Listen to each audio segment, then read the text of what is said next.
बिहार में चुनावी बिगुल बच चुका है। तारीखों के ऐलान के साथ ही राजनीतिक हलचल तेज हो गई है। राज्य के बड़े दल अभी भी सीटों के बंटवारे पर माथापच्ची कर रहे हैं, लेकिन इस बीच एक ऐसी चाल चली गई है जिसने सियासी समीकरणों में हलचल मचा दी। एआईएमआईएम प्रमुख असदुद्दीन ओवैसी ने महागठबंधन के साथ गठबंधन न होने के बाद बिहार में तीसरे मोर्चे यानी थर्ड फ्रंट के गठन का ऐलान कर दिया। ओवैसी ने कहा कि उनकी पार्टी पूर्व समाजवादी पार्टी के नेता स्वामी प्रसाद मौर्य की पार्टी के साथ मिलकर बिहार विधानसभा चुनाव लड़ेगी। यानी अब मुकाबला सिर्फ 2 नहीं बल्कि 4 कोनों से होगा।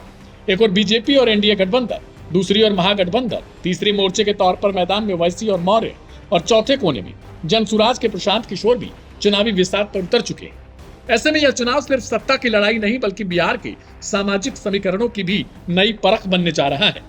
खासकर सीमांचल इलाका जहां मुस्लिम वोट बड़ी संख्या में असर डालता है, अब सियासी दांव का केंद्र बन चुका है। ओवैसी का पूरा फोकस अब सीमांचल पर है। यह वही इलाका है जिसे बीजेपी ने लंबे समय से घुसपैठिया शब्द के जरिए चुनावी मुद्दा बनाया, लेकिन अब उसी शब्द ने बीजेपी को घेर रखा है। एसआईआर रिपोर्ट आने के बाद से विपक्षी दल बीजेपी से सवाल पूछ रहे हैं कि जब आपने सालों तक सीमांचल के लोगों को घुसपैठिया कहा, तो रिपोर्ट में सिर्फ 4 मुसलमान ही ऐसे क्यों निकले जिनकी नागरिकता साबित नहीं हो पाई। ओवैसी ने इसी मुद्दे पर गृह मंत्री अमित शाह पर तगड़ा हमला बोला। उन्होंने एक्स पर लिखा, सीमांचल जिंदाबाद, खोदा पहाड़ और निकला क्या। सीमांचल के गयूर आवाम को बार बार भाजपाई घुसपैठिया कहते रहे, लेकिन चुनाव आयोग के आंकड़ों के मुताबिक सिर्फ 4 मुसलमान ऐसे मिले जिनकी नागरिकता साबित नहीं हो पाई। अमित शाह कहते थे, मुसलमानों की आबादी घुसपैठ की वजह से बढ़ी है। अब किसी गणित के टीचर से उन्हें ये आंकड़े समझने पड़ेंगे। एनआरसी और एसआईआर जैसी प्रक्रियाएं गरीबों को पीसती हैं, लेकिन घुसपैठ को साबित करने में नाकाम हो जाती है। ओवैसी के इस बयान के बाद बिहार में सियासी सरगर्मी और बढ़ गई।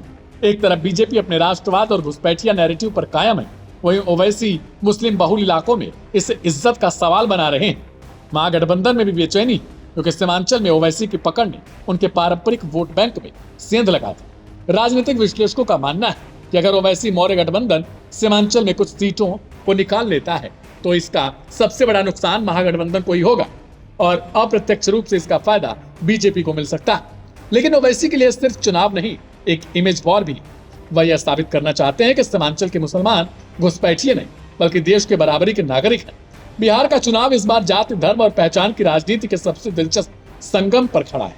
और इस बीच ओवैसी का नया नारा सीमांचल जिंदाबाद अब सिर्फ एक स्लोगन नहीं बल्कि बिहार की सियासी हवा में उड़ता हुआ एक बड़ा सवाल बन गया है कि आखिर किसके वोट से बदलेगा बिहार का खेल।